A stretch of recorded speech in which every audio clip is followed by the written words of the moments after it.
InsyaAllah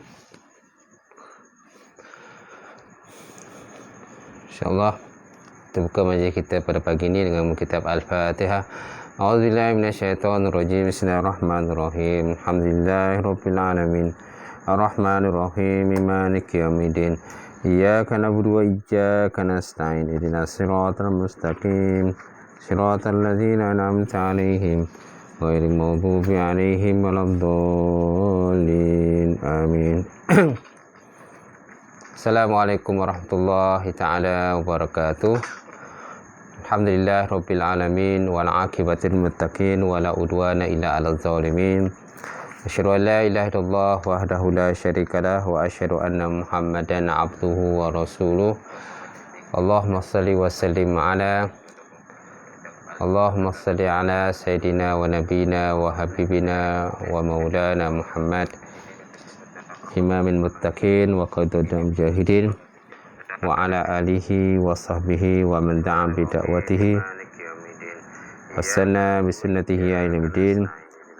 Rabbi ishrah li sadri wa yassir li amri wa hlul 'uqdatam min lisani yafqahu qawli. Subhanaka la ilma lana illa ma 'allamtana innaka antal alimul hakim. Wala hawla wala quwwata illa billahil aliyyil azim. Qala Allah subhanahu wa ta'ala fi kitabil azim. A'udzubillahi minasyaitonir rajim. Bismillahirrahmanirrahim. Yarfa'illahu allazina amanu minkum wallazina utul ilma darajat. Maksudnya Allah Subhanahu wa taala mengangkat orang-orang yang beriman dan berilmu di kalangan kamu akan beberapa derajat. Qala Nabi sallallahu alaihi wa ala alihi wa sahbihi wa baraka wa sallam. Ma yuridullahu bihi khairan yufaqihu fiddin. Maksudnya barang siapa dikenaki oleh Allah Subhanahu wa taala akan kebajikan dan saya diberikan kepahaman di dalam agama. Nawaitu ta'allum wa ta'lim wa tazakkur wa tazkir wa nafa wa intifa wa ifadah wa istifadah wal hasa 'ala tamassuki bi kitabillahi wa sunnati rasulih wa ta'a ila al-huda wa dalalata ila al-khairi ibtigha'a wajhi lahil wa qurbihi wa sawabihi subhanahu wa ta'ala. Alhamdulillah. Apa khabar tuan-tuan dan puan-puan muslimin muslimat yang berbahagia? Alhamdulillah. Saya harap tuan-tuan semuanya dalam keadaan sihat, berada dalam pemeliharaan Allah Subhanahu wa taala, diberikan kesihatan tubuh badan kan, dan dimudahkan rezeki serta dimudahkan segala urusan, segala pekerjaan harian tuan-tuan dan puan-puan. Alhamdulillah. Jadi pada pagi ini insya-Allah kita akan masuk pada tafsiran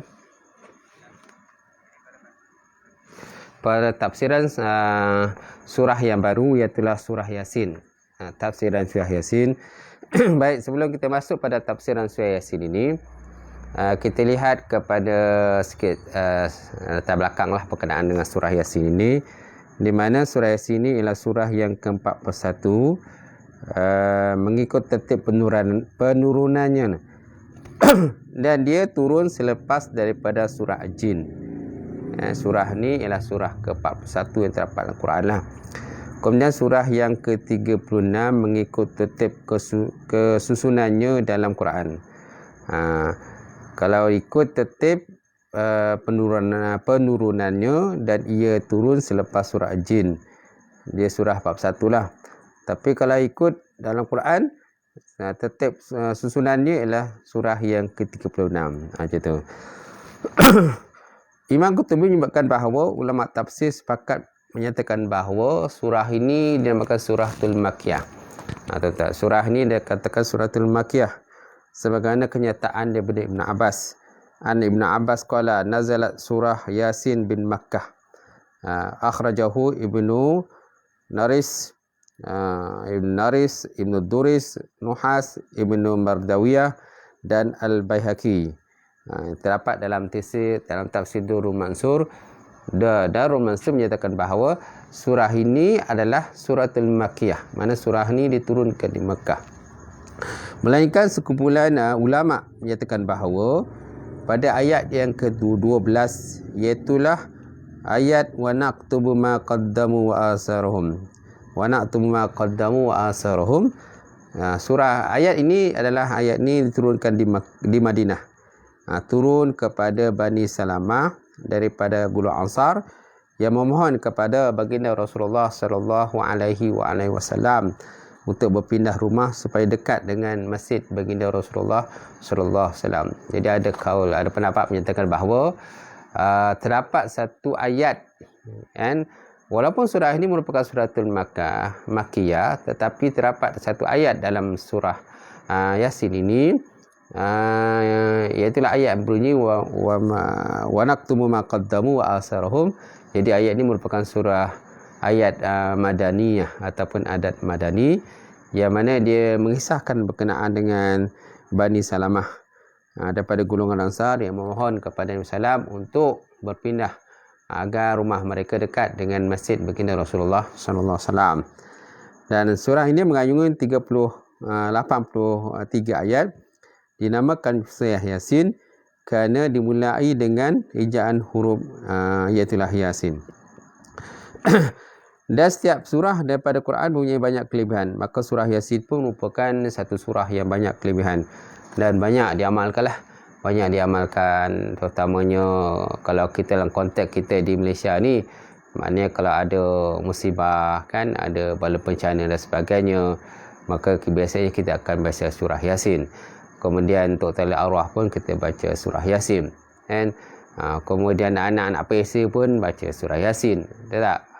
Maknanya kemudian nak pergi musafir pun surah Yasin, kan. Mendapat kejayaan baca Yasin, semua baca Yasin tu kan. Jadi Yasin ni merupakan satu surah yang biasa diamalkan lah dalam konteks kita di Malaysia ini. Baik. Kemudian terdapat beberapa hadis berkenaan dengan kelebihan surah Yasin, sebagaimana yang disebut dalam satu hadis baginda Rasulullah daripada Anas, qala Nabi sallallahu alaihi wasallam, likulli syai'in qalban wa qalbu Quran Yasin, wa man qara'a Yasin kataballahu lahu bi qira'atiha qira'atul Quran 10 marat. Di mana Nabi baginda Rasulullah telah bersabda, dia kata, sungguhnya setiap sesuatu itu ada hati dia, dan hati Quran itu ialah surah Yasin. Sebarang siapa yang membaca surah Yasin, Allah Ta'ala menulis baginya dengan bacaannya tadi, bacaan Quran sebanyak 1/10. 10 kali bacaan Quran. Dicatatkan baginya 10 kali bacaan Quran. So, mana surah Yasin ini dikatakan sebagai hati. Di kulli syai'in qalbun, setiap satu tu ada hati dia. Jadi mana hati Quran? Hati Quran tu ialah surah Yasin. Maka barang siapa yang baca surah Yasin sekali saja, mereka dipaparkan seperti membaca 10 kali surah Yasin. Kemudian daripada Hasan, qala sami'tu Abu Hurairah yaqul qala Rasulullah sallallahu alaihi wasallam, man qara'a Yasin fi lailah asbaha maghfuran lahu. Rawahul Hafiz Abu Ya'la wa Ibnu Katsir isnadil jayyid. Maksudnya barang siapa yang baca surah Yasin pada malam, asbaha maghfuran lahu, pagi-pagi dia diampunkan dosanya oleh Allah Subhanahu wa taala. Siapa baca Yasin pada surah malam, maka paginya diampunkan dosanya oleh Allah Subhanahu wa taala. Kemudian daripada Abu Hurairah juga dinukilkan bahawa man qara'a surah Yasin laila Jum'ah asbaha maghfuran lahu. Barang siapa baca surah Yasin pada malam Jumaat, kan, maka pagi-paginya diampunkan dosanya oleh Allah Subhanahu wa taala. Riwayat daripada As-Sa'labi yang menyebutkannya di dalam tafsir Al-Qutubi rahimahullah taala. Kemudian daripada Ummi Darda, daripada Nabi sallallahu alaihi wasallam, qala ma min maitin yaqra'u alaihi surah Yasin illa hawanallahu alaihi. Maksudnya tiada daripada mayat. Maksud mayat ni yang hampir meninggal dunia, bukan maksudnya orang tu dah mati, tidak. Maksudnya dia hampir meninggal dunia. Ma min mayyit, tiada daripada orang yang hampir mati, yang dibacakan surah Yasin, illa hawanallahu alaihi, kecuali Allah Ta'ala memudahkan atas dia urusan roh dia. Allah Ta'ala memudahkan urusan rohnya lah kalau kita bacakan Yasin padanya. Al-Ajuri menyebutkan dalam Tafsir Al-Qutubi. Sebab itulah Nabi SAW memerintahkan umatnya supaya selalu membaca surah Yasin kepada orang yang hampir mati. Kemudian daripada An Maqdil bin Yasar, qala Nabi SAW, iqra'u surah Yasin ala mautakum. Rawahu Ahmad wa Abu Daud wa Abu Majah. Kan? Maksudnya baca oleh kamu akan surah Yasin di atas orang-orang yang hampir mati. Mana orang yang keadaan sakaratul maut, orang keadaan nazak tu, maka sangat sesuailah kita bacakan Yasin kepada mereka supaya dimudahkan akan urusan ruhnya. Kan? Ibnu Katsir menyebutkan dalam tafsirnya, berdasarkan beberapa fadilat yang banyak, maka sebahagian ulama menyatakan bahawa antara keistimewaan surah Yasin ini, ia dibaca ketika sedang berdepan dengan perkara-perkara yang sukar, lalu dipermudahkan, dan dibaca di sisi orang yang hampir mati, lalu dimudahkan akan rohnya. Kan? Mudah-mudahan majlis bacaan Yasin menjadi amalan tradisi dan budaya orang Melayu sejak sekian lama, kan? Dan juga disertakan dengan tazkirah, dikira sebagai majlis zikir yang dinyatakan oleh baginda Rasulullah sallallahu alaihi wasallam. Dia dah jadi macam majlis zikir lah. Kerana dalam bacaan surah Yasin ini biasanya ada zikir. Dia bukan kita baca Yasin aja. Malah biasanya lepas tu kita ada zikir, kita ada wirid dan sebagainya, kita ada tasbih dan sebagainya. Lepas tu kita doa lah ramai-ramai, kan? Jadi dia merupakan salah satu daripada taman-taman syurga jugalah macam tu. Di mana Abu Hurairah wa Abi Sa'id radhiyallahu ta'ala anhuma annahuma syahida ala Nabi sallallahu alaihi wasallam. Daripada Abu Hurairah, Abu Sa'id, dan kedua-duanya menyaksikan Nabi Muhammad SAW pernah bersabda, dia kata, la yaqulu qaumun yazkuruna Allah illa haffat umul malaikah wa ghasyat umur rahmah nazzalat alaihim as-sakinah wa zakarahumullah bima indah. Tidak duduk satu kaum, tuan-tuan, tidak duduk satu kaum yang kan mengingati Allah Subhanahu Wa Taala, membesarkan Allah Taala, kecuali mereka itu dikelilingi oleh para malaikat. Dan dirahmati akan mereka, turun rahmat kepada mereka dan turun keterangan atas mereka. Wa nazalat alaihimus sakinah wa zakarahumullah bima indah. Dan Allah Taala menyebut tentang mereka pada malaikat yang berada pada sisi Allah Subhanahu Wa Taala. Itulah antara kelebihan lah. So sekarang ni kita masuk akan tafsiran surah Yasin. Kita lihat beberapa ayat daripada permulaan pada surah Yasin ini. A'udzubillahi minasyaitonirrajim. Bismillahirrahmanirrahim. Yasin wal Qur'anil Hakim. Innaka laminal mursalin ala siratil mustaqim. Tanzilal azizir rahim. Yasin wal Qur'anil Hakim. Innaka laminal mursalin ala siratim mustaqim. Tanzilal azizir rahim. Maksudnya apa tuan? Yasin. Yasin kan Allah Ta'ala yang lebih tahu. Allah Ta'ala lebih tahu tentang maksud kepada mana Yasin ini. Wal Qur'anil Hakim. Dan Quran yang diturunkan oleh Allah Ta'ala yang mempunyai sifat hakim, yang bijaksana. Al-Quranul Hakim. Innaka laminal mursalin. Sesungguhnya engkau ya Muhammad terdiri daripada para rasul. Sungguh engkau ya Muhammad terdiri daripada para rasul. Ala siratil mustaqim, yang berada pada jalan yang lurus. Tanzilal azizur rahim, yang turun daripada kan, yang mana Yasin tadi turun daripada Allah Ta'ala yang maha gagah lagi maha, kan, yang mana Quran itu ataupun Yasin itu turunnya daripada Allah Ta'ala punya sifat gagah, Ar-Rahim lagi maha penyayang. Baik, kita lihat pada ayat yang pertama, itulah Yasin. Baik, kita lihat pada tafsiran surah Yasin. Al-Mawardi dalam tafsirannya dalam kitab Tafsiran Nuqat wal Uyun menyatakan bahawa terdapat 5 tafsiran pada ayat ini. So maknanya pada Yasin ini terdapat 5 tafsiran. Walaupun makna yang sebenar itu Allah Ta'ala lebih tahu berkenaan makna surah Yasin. Tetapi para ulama tafsir ada mentafsirkan jugalah akan makna Yasin ini. Ibn Abbas menyebutkan makna Yasin ini annahu ismun min asma'illahi ta'ala aqsama bihi. Sesungguhnya Yasin itu satu nama daripada nama-nama Allah Ta'ala yang mana Allah Ta'ala bersumpah dengannya. Jadi Yasin ini kata Ibn Abbas salah satu daripada nama-nama Allah Subhanahu Wa Ta'ala. Dan Allah Ta'ala bersumpah dengan namanya Yasin. Kerana Al-Quran ni banyak tuan-tuan. Allah Ta'ala bersumpah dengan kiamat, Allah Ta'ala bersumpah dengan masa dan sebagainya. Antara yang benda yang Allah Ta'ala bersumpah ialah Yasin ini.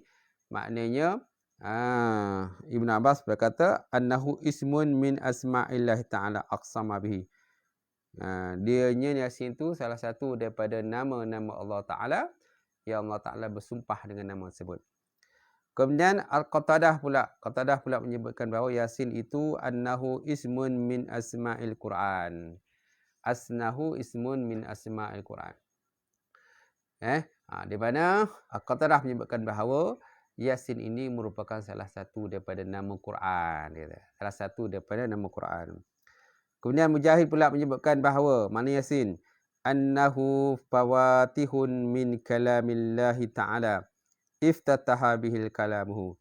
Annahu kan fawatih min kalamillahi ta'ala kan iftataha bihi kalamuhu. Dia kata sungguh Yasin itu adalah pembukaan daripada ucapan Allah Subhanahu Wa Ta'ala yang mana Allah Ta'ala memulakan ucapan dengan dia. Jadi Yasin ni kan perkataan Yasin itu adalah salah satu daripada fawatih pembukaan atau kalam Allah Ta'ala. Pembukaan kalam Allah Ta'ala daripada segala kalam-kalam Allah Subhanahu Wa Ta'ala. Yang Allah Ta'ala berkalam dengan dia. Kemudian tafsiran Muhammad bin Hanafiyah menyatakan bahawa annahu ya Muhammad. Dikatakan makna Yasin itu ialah nama salah satu daripada nama junjungan baginda Rasulullah sallallahu alaihi wasallam. Ada berdasarkan pada satu riwayat daripada Sayyidina Ali, katanya sami'tu Rasulullah sallallahu alaihi wasallam yaqul inna Allah ta'ala sammani fil Quran bi sab'ati asma' Muhammad wa Ahmad wa Taha wa Yasin wa Muzammil Mudassir wa Abdullah kan yang terdapat dalam kitab Nuqat wal Uyun, dalam kitab Tafsir Nuqat wal Uyun, tuan. Di mana ada satu riwayat daripada Sayyidina Ali yang nyatakan bahawa aku dengar baginda Rasulullah sallallahu alaihi wasallam yaqul berkata inna Allah ta'ala sammani fil Quran bi sab'ati asma'. Allah Ta'ala menamakan dengan namaku dalam Quran tu dengan 7 nama, kata Nabi. Allah Ta'ala menamakan dengan namaku dalam Quran itu dengan 7 nama. Mana antara nama-nama tersebut? Itulah pertama Muhammad, yang kedua Ahmad, yang ketiga Taha, yang keempat Yasin, yang kelima Muzammir, yang keenam Mudassir, dan yang ketujuh Abdullah. Yang terdapat dalam kitab Nuqat wal Uyun. Kemudian tafsiran Ikrimah Ad-Doha Sa'id bin Al-Jubair annahu ya insan. Maksud dengan Yasin itu ialah ya insan, wahai manusia. Ya insan mana wahai manusia. Mana sesungguhnya Yasin itu adalah seruan ataupun panggilan kepada manusia. Cuma mereka berselisih pendapat daripada sudut bahasa. Berkata Ikrimah dan Sa'id bin Jubair, ia adalah dalam bahasa Ethiopia ataupun bahasa Absyah lama, bahawa Yasin artinya wahai manusia. Ini ada suatu riwayat menyatakan daripada Ikrimah dan Sa'id bin Jubair bahawa Yasin ini adalah salah satu daripada bahasa Absyah ataupun Ethiopia lama, yang bermakna wahai manusia. Kemudian berkata Al-Kalbi, ia adalah dalam bahasa Suryani. Kemudian Asy-Sya'bi berkata dia dalam bahasa At-Tai. Jadi kesimpulannya Yasin ini termasuk di kalangan huruf-huruf rahsia yang terdapat dalam Quran dan telah dibahaskan dengan panjang lebar dalam surah As-Sajdah dalam kitab Tafsir Ma'arif Al-Quran siri kedua. Kan? Jadi maknanya sini banyaklah dia punya makna-maknanya yang ditafsirkan oleh ulama dengan makna Yasin. Tetapi hakikat yang sebenarnya makna Yasin itulah Allah Ta'ala lah yang lebih tahu. Sama juga dengan kata huruf-huruf lain terdapat dalam Quran seperti alif lam mim, kan? Alif lam mim sad, kaf ha ya mim ain sad, kan? Dan banyak lagi lah. Sad, kan? Dun wal qalami wama yasturun, kan? Terdapatlah banyak-banyak kata huruf-huruf permulaan dalam Quran dan surah Quran ni terdapat dalam Quran. Yang mana kan para ulama ada di kalangan mereka itu kan tawakuf dalam mentafsirkan akan makna-makna kepada perkataan-perkataan tersebut.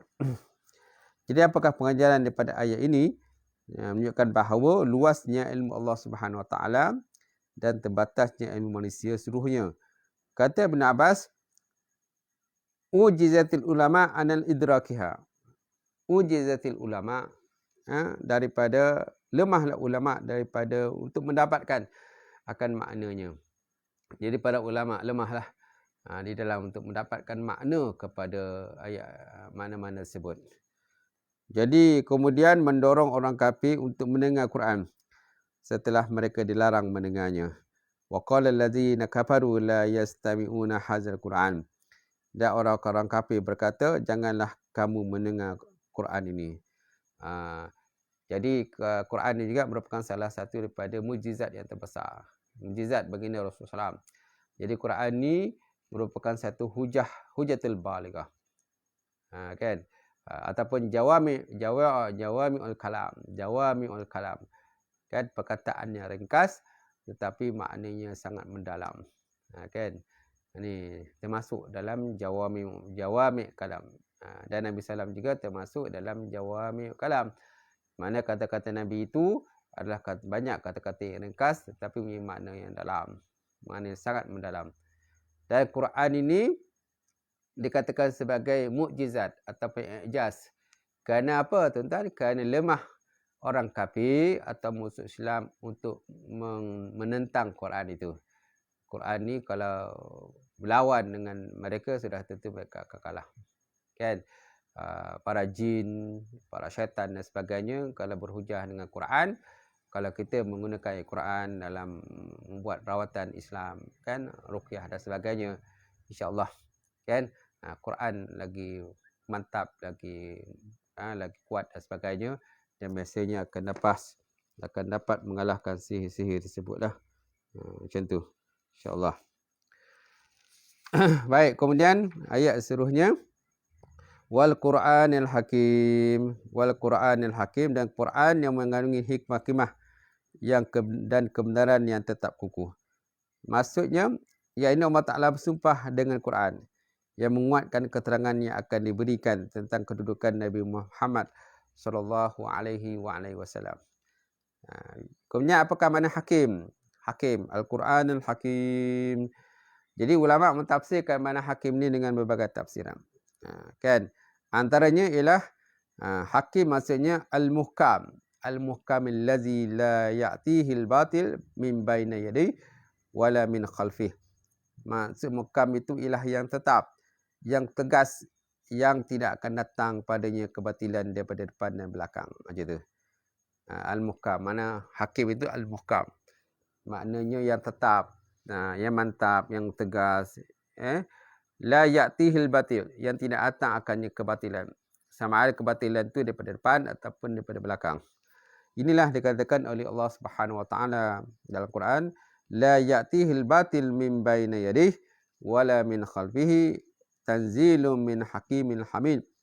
Tidak akan dapat didatangi sebarang kepalsuan daripada mana-mana arah dan seginya ia turun daripada Tuhan yang Maha Bijaksana lagi Maha Terpuji. Dia turun daripada Allah Ta'ala yang bijaksana lagi Maha Terpuji. Tanzilun min hakimil hamid. Surah Al-Fusilat ayat 42. Kemudian makna yang kedua kepada Al-Hakim. annahu bimakna hakim. Annahu bimakna hakim. Ha alif kaf mim. Dalam Quran tu wal Quranil Hakim. Ha kaf ya mim, ha kaf ya mim. Tapi di sini annahu bimakna hakim. Sesungguhnya Quran itu bermakna hakim. Kerana Quran yang menjadi hakim. Kenapa? Kerana Quran ini menjadi hakim. Menjadi kepada manusia. Menjadi hakim, menjadi pendamai lah. Pendamai kepada manusia kan, yang berbalah antara contoh puak A, puak B dan sebagainya. Berbalah. Maka hakim, maka Quran lah yang menjadi penyelesaian kepada masalah mereka. Sesuai dengan firman Allah Ta'ala Al-Quran, fa in tanaza'tum fi syai'in faruddu ila Allah wa Rasul in kuntum tu'minuna billah wal yawmil akhir zalika khairu wa ahsanu ta'wila.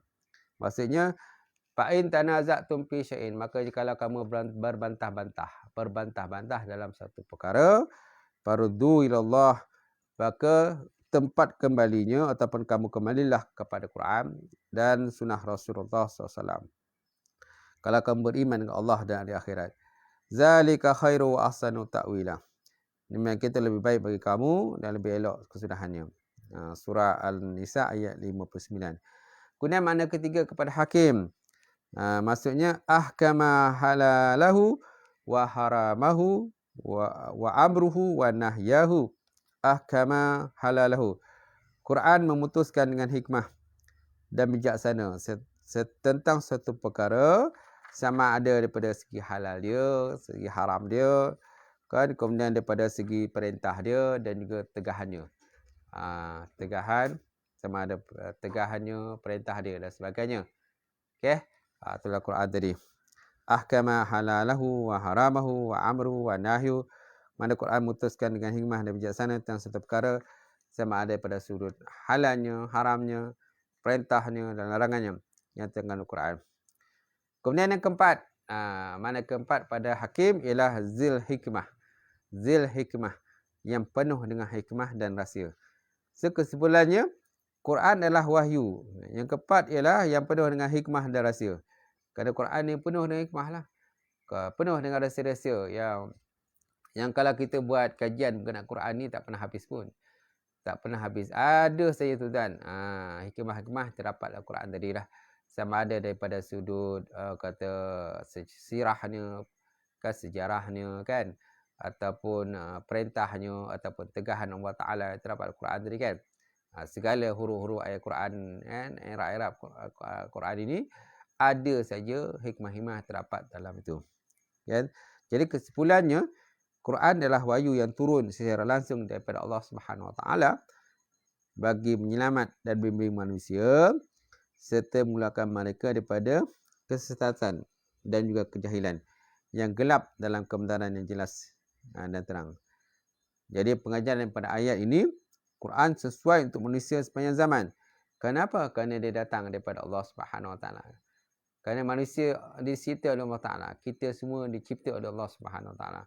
Jadi penyelesaiannya masalah manusia ini ialah kita kembalilah kepada Allah Ta'ala. Kita rujuklah kepada Quran. Samping itu kita rujuklah kepada hadis baginda Rasulullah SAW. Kemudian isi dan kesusunan Quran penuh dengan hikmah. Penuh dengan balaghah.